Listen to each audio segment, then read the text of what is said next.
My father opened the first studio on Grant Avenue in 1948, so Maccchiarini Creative Design has a very long history.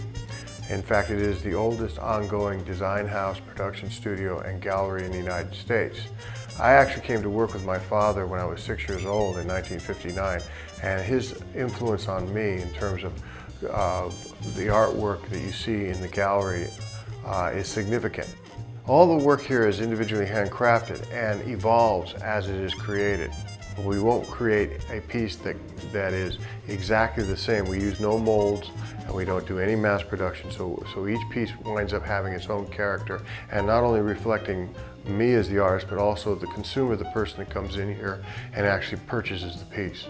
What we have here is wearable sculpture to a large degree.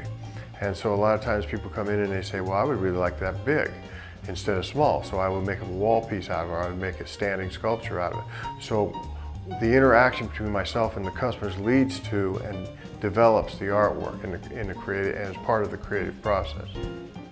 As an artist, I take on a lot of responsibility in perceiving who they are and integrating who they are into the work, not only doing it in terms of my own creative inspiration. When a couple has their wedding rings created in Maccchiarini Creative Design, they can actually participate in the casting process if they so desire. They put the metal that they choose into the crucible. I melt it and cast the rings, and they break the molds together. They become very, very connected to the ring that represents their relationship and what they're going to wear for the rest of their lives. So the intrinsic value of the work that's created here, the artwork, the sculpture, and the jewelry, goes beyond the immediate creation of the pieces and creates a value that becomes a culture.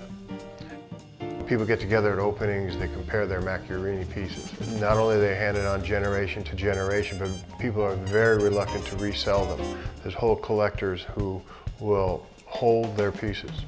So the culture, it becomes a culture that's very, very important to the people that actually buy and use the work.